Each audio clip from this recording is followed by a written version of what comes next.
pagi dan salam sejahtera. Sebelum kita masuk dalam firman, kita berdoa. Tuhan Allah Bapa kami dalam kerajaan surga, kami datang bersyukur kepadamu karena Kau memberikan kami kesehatan, kekuatan di dalam hal kami untuk mendengarkan kebenaran akan firman-Mu.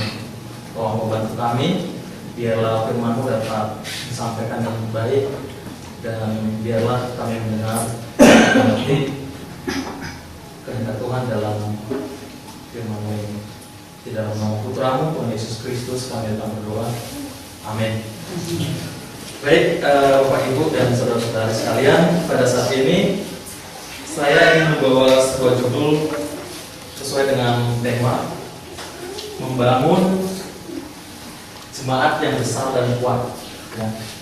Ketika kita berbicara tentang membangun jemaat yang besar dan kuat, itu tidak terlepas dari kita memiliki visi dan misi.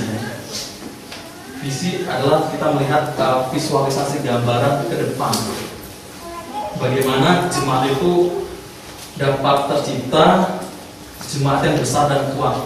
Nah, ketika kita telah memiliki mimpi atau memiliki visi, maka secara tidak langsung juga kita akan menentukan langkah-langkah untuk mencapai visi tersebut, untuk mencapai impian kita menjadi jemaat besar dan kuat. Kalau kita lihat dari judulnya, membangun jemaat yang besar dan kuat, di kata sifat besar dan kuat ini memiliki kesetaraan. Maka dari itu saya ingin sedikit menempatkan kata kuat dan besar. Ya. Mengapa demikian, saudara-saudara? Saya lebih setuju kalau jemaat itu harus kuat dulu, ya, sebelum menjadi besar. Karena kalau kita lihat, jemaat itu harus kuat. Setelah kuat, otomatis dia akan berkembang atau menjadi besar. Kalau kita menginginkan jemaat yang besar sementara tidak kuat, sama saja. Lambat laun akan tercerai-berai, terpisah-pisah karena tidak memiliki fondasi yang kuat. Ya. Maka dari itu kita harus kuat dari dalam keluar. Maksudnya adalah ketika jemaat itu walaupun dalam jumlah kecil, dia kuat, dia bersatu, ya, tidak ada perpecahan, maka secara tidak langsung itu akan membawa orang lain atau membawa orang-orang yang belum percaya untuk percaya ketika melihat ada kesatuan jemaat Tuhan atau jemaat Kristus.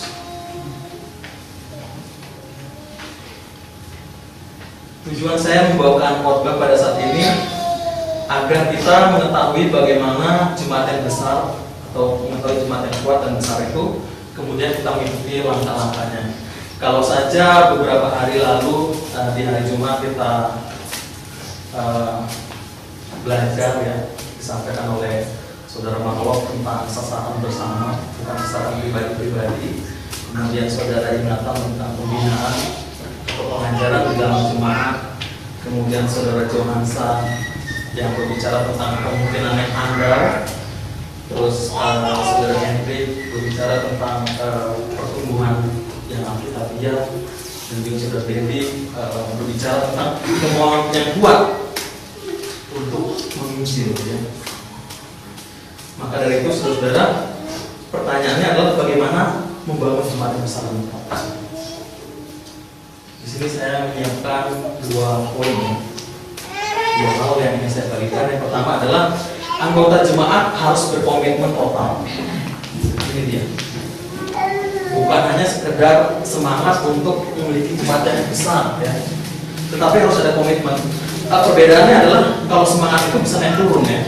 Hari ini semangat, besok tidak. Tapi kalau komitmen itu dia konstan, tetap. Maka dari itu Yesus berkata dalam Matius 16 ayat 24, bagaimana kita harus berkomitmen total. Kita harus menyangkal diri kita harus memikul salib kita, bukan salibnya, tapi dikatakan salib kita, dan mengikut Yesus. Kita harus salib dan ikut dia. Maka di sana tidak ada sasaran pribadi atau kepentingan sendiri, tetapi kepentingan bersama, kepentingan jemaat. Maka dari itu saudara, fondasi yang harus dimiliki oleh jemaat adalah jemaat itu harus dikelilingi oleh pribadi-pribadi yang berkomitmen total, bukan berkomitmen setengah-setengah atau berkomitmen setengah hati. Maka yang harus dilakukan adalah jemaat harus dipenuhi dengan semangat dan devosi. Dalam hal ini jemaat itu harus tumbuh oleh karena kasih, oleh karena kasih, bukan karena perintah. Oleh karena kasih, tumbuh dan oleh karena kasih. Kalau perintah, maka kita akan terpaksa melakukan. Itu sebuah perintah. Tetapi kalau itu tumbuh dari kasih, maka kita akan senang melakukannya, tidak ada paksaan. Sama seperti Bapak Ibu, mungkin dulu waktu pacaran, ya, ketika kita ingin dekat dengan orang yang kita kasih, itu timbul perasaan kasih atau perasaan cinta. Maka kita akan rela melakukan apapun di situ untuk mendapatkan seseorang yang kita cintai atau kita kasihi. Dan hal lain, saudara-saudara, jemaat harus dipenuhi dengan jiwa-jiwa penginjilan. Dalam hal ini kita lihat kita harus berkomitmen total. Jemaat itu harus dipenuhi dengan jiwa-jiwa yang pribadi-pribadi yang berjiwa penginjilan. Kita lihat contoh dalam Yohanes, ya, Yohanes pasal 1 ayat 39 sampai 42. Kita lihat bagaimana Andreas ketika mengetahui tentang Yesus, dia tidak hanya ingin mengetahui Yesus seorang diri, tapi ia mengajak saudaranya, yaitu Petrus atau Kefas. Andreas mungkin tidak tahu banyak tentang Yesus, tapi yang dia tahu adalah Yesus itu adalah Mesias, ya. Kemudian dia membawa berita baik itu kepada saudaranya, yaitu Petrus. Dalam hal ini, saudara-saudara, kita juga bagaimana jemaat itu dipenuhi dengan orang-orang yang memiliki jiwa penginjilan. Penginjilan tidak, ketika kita berbicara tentang penginjilan, tidak hanya tentang bagaimana kita membagi traktat, kemudian bagaimana kita menyampaikan kabar baik itu secara lisan, tetapi juga dengan gaya hidup kita, saudara. Ada dua hal, ya, dalam penginjilan. Yang pertama, kita bisa melalui pengajaran ataupun dengan secara lisan, dan juga yang kedua, gaya hidup. Nah, ini yang penting, ya, gaya hidup. Ketika seorang melihat identitas kita sebagai orang Kristen, menunjukkan diri kita sebagai orang Kristen dengan sifat-sifat kasih, kemudian dengan kelembutan, itu orang dapat melihat, orang dapat belajar. Kenapa orang Kristen itu begitu harmonis? Ya. Kenapa di dalam rumah tangga orang Kristen walaupun ada sedikit percaya soal, tapi mereka tetap bisa harmonis. Maka itu orang dapat melihat, ya, melihat, kemudian tertarik untuk menjadi pengikut Kristus. Kemudian, saudara-saudara, anggota jemaat itu harus berkomitmen total. Dalam hal ini kita memiliki talenta yang berbeda-beda. Kita memiliki talenta yang berbeda-beda. Mungkin ada yang bisa mengajar dan anggota lain tidak bisa mengajar. Ada cara-cara lain, ya, untuk membawa orang yang belum percaya untuk datang kepada Kristus adalah kita bisa membawa keluarga kita. Kita membawa teman-teman kita kepada seseorang yang bisa mengajar. Walaupun kita tidak memiliki kemampuan untuk mengajar orang lain. Ada banyak cara, saudara, di dalam hal kita menjangkau orang-orang yang belum percaya untuk menjadi percaya. Maka itu bagaimana kita berkomitmen total, kita bersungguh-sungguh untuk menggunakan talenta kita, menggunakan kemampuan kita atau menggunakan skill kita. Saya membawa babi dan ayam ya, membawa ilustrasi tentang babi dan ayam. Yang pernah mengikuti kelas penjala manusia pasti paham ya tentang ini ya, tentang babi dan ayam. Nah, suatu kali saudara, seorang petani dia kedatangan keluarganya dari jauh dan dia ingin menjamu keluarganya tersebut. Terjadi percakapan antara babi dan ayam. Ya. Babi dan ayam ini mereka bercakap-cakap. Ayam berkata kepada babi, kita memiliki tuan yang baik, selalu memberi kita makan dan lain sebagainya. Dia merawat kita. Nah, kita apa yang kita lakukan untuk menyenangkan tuan kita? Dan karena tuan kita akan mengadakan perjamuan untuk keluarganya.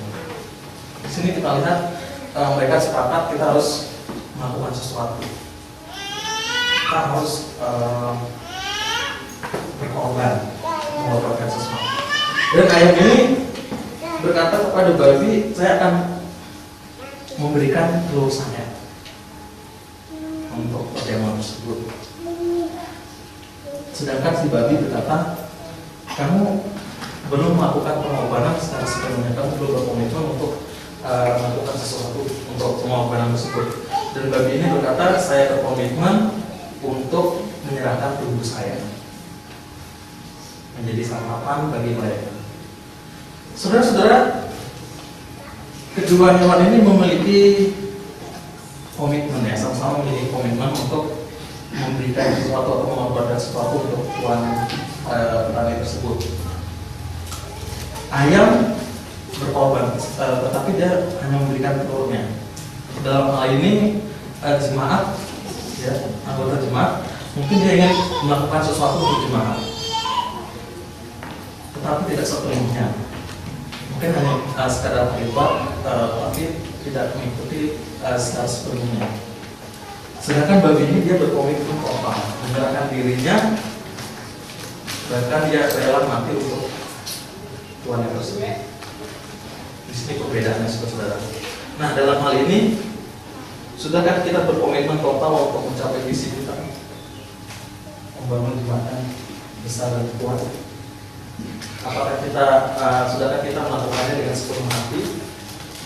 Sudahkah kita seperti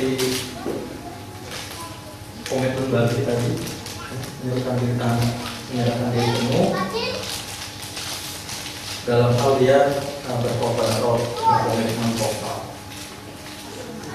Itu jadi pertanyaan bagi kita.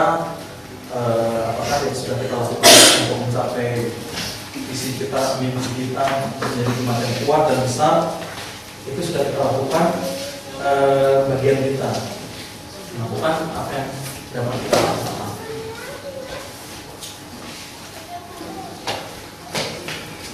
Dengan demikian kita dapat mencapai langkah untuk menjadi jemaat yang besar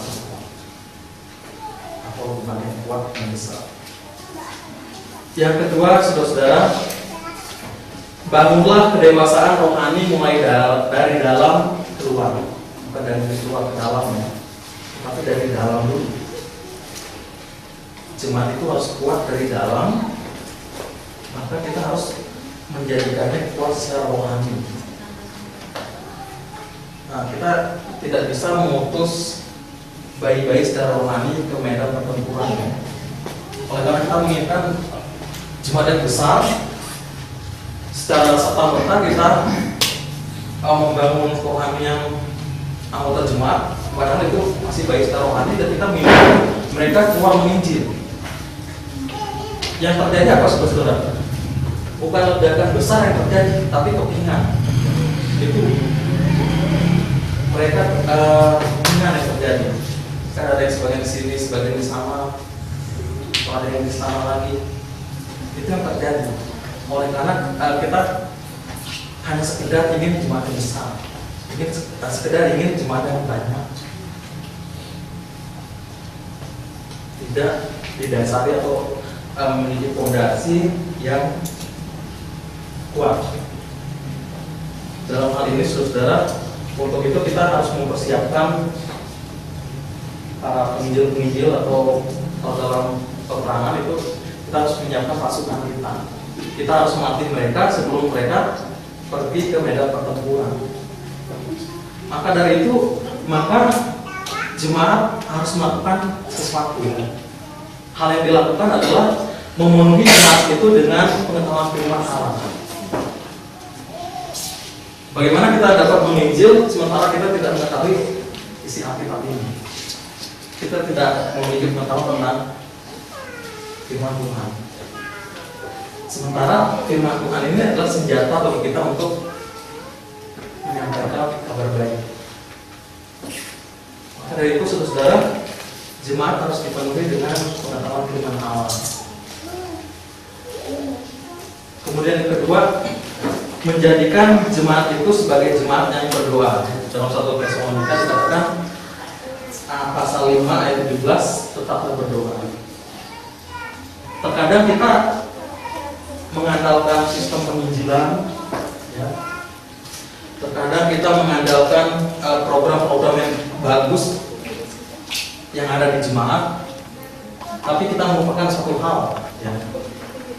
Melupakan satu hal, yaitu kekuatan doa. Di samping kita berusaha, kita juga berdoa. Karena kita tidak tahu hati manusia itu, apakah dia ketika kita menangkan benih firman Tuhan itu di hati yang seperti tanah yang berbatu, atau di tanah yang seperti busa, atau di dalam, atau yang tanah yang subur. Kadang kita berpikir orang yang menerima kebenaran firman Tuhan itu keras, sepertinya keras. Tapi pada akhirnya mereka lunak, mereka mau menerima firman Tuhan. Kita tidak tahu apa yang terjadi ke depannya. Maka dari itu kita harus tetap melakukan apa yang dapat kita lakukan, disertai dengan doa. Dan Tuhan tentunya akan memberikan jalan yang terbaik untuk kita. Dengan kekuatan doa, kita dapat melakukan apa yang dikehendaki oleh Tuhan dengan baik. Kemudian saudara-saudara, jemaat itu harus dikuatkan juga secara rohani. Maka jemaat itu harus bersatu, ya. Dalam 1 Korintus 10 pembicara kita dalam berbicara tentang kesatuan atau persatuan dalam jemaat, kita lihat Yesus memberikan jawaban yang logis, ya. Ketika Yesus mengusir setan di antara kerumunan orang banyak, berkata Yesus mengusir dengan Beelzebul atau kekuatan pengurus setan. Nah, Yesus di sini memberikan logika, saudara. Kalau kerajaan itu terpecah-pecah, kalau kerajaan itu terbagi-bagi, maka kerajaan itu akan binasa dan runtuh. Begitu juga dalam rumah tangga, begitu juga dalam gereja. Kita lihat iblis saja, mereka harus bersatu, ya, untuk menyerang orang-orang percaya. Masakan kita tidak bersatu, saudara? Kita terpecah belah oleh karena kita lupa visi dan misi kita menjadi jemaat yang kuat dan menjadi jemaat yang besar. Oleh karena kita lupakan visi kita, fokus atau dialihkan ke masalah-masalah lain. Masalah pertemuan antara satu anggota jemaat dengan jemaat lain. Mereka gontok-gontokan, mereka bertengkar. Oleh karena lupa visi bersama, bukan visi pribadi-pribadi. Kalau saja setiap anggota jemaat memiliki pemikiran yang sama, sehati dan sejiwa seperti yang dikatakan oleh saudara Saibul, maka kita tetap bersatu, bukan pecah belah. Nah, kemudian saudara, membangun kedewasaan rohani mulai dari dalam keluar, yaitu bagaimana kita memelihara jemaat agar tidak tercemar oleh dunia. Roma pasal 12 ayat 1 dan 2, seperti yang dibicarakan oleh saudara Dedi, ya. Kita jangan serupa dengan dunia, tetapi kita tinggal di dunia, saudara. kita ada di dunia, namun dikatakan oleh Rasul Paulus, jangan serupa dengan dunia. Dalam arti kita seperti kapal ya yang ada di tengah lautan. Kalau kapal itu adalah gereja, maka lautan itu adalah dunia. Kita mengapung di atas air atau di atas lautan. Dalam hal ini kita tidak boleh mengatakan kita tidak butuh hal dunia. Kita butuh saudara. Mengapa saya katakan butuh hal dunia? Kita tinggal di dunia dalam arti kalau kita tidak membutuhkan apa yang ada di dunia, kita tidak membutuhkan uang atau dari dunia, bagaimana kita saudara-saudara dapat mencetak? Kita tidak membutuhkan hal dunia, sepeda motor. Bagaimana kita dapat melakukan penginjilan? Nah, dalam hal ini kita harus bijaksana menggunakan apa yang ada di dunia ini.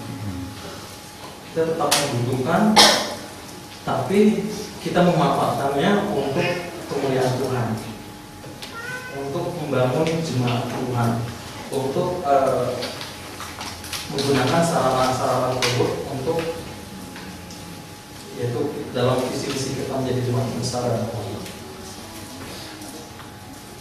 jemaat yang besar harus dibangun dari dalam selain keluar rumah. Bukan besar dulu jemaatnya itu menjadi kuat, tapi dia harus kuat walaupun dalam jumlah yang sedikit. Kemudian nanti akan berkembang atau luas. Kita tidak dapat terlihat kuat dari luar, sedangkan rapuh di dalam. Kita tidak seperti itu. Dalam hal ini, saudara, mari kita bangun kedewasaan rohani dengan melihat indikasi bahwa pertumbuhan jemaat itu harus memiliki visi dan misi. Visi kita adalah menjadi jemaat yang besar dan kuat. Maka misi kita adalah melakukan langkah-langkah untuk mencapai kita menjadi kuat atau menjadi jemaat yang besar. Dengan cara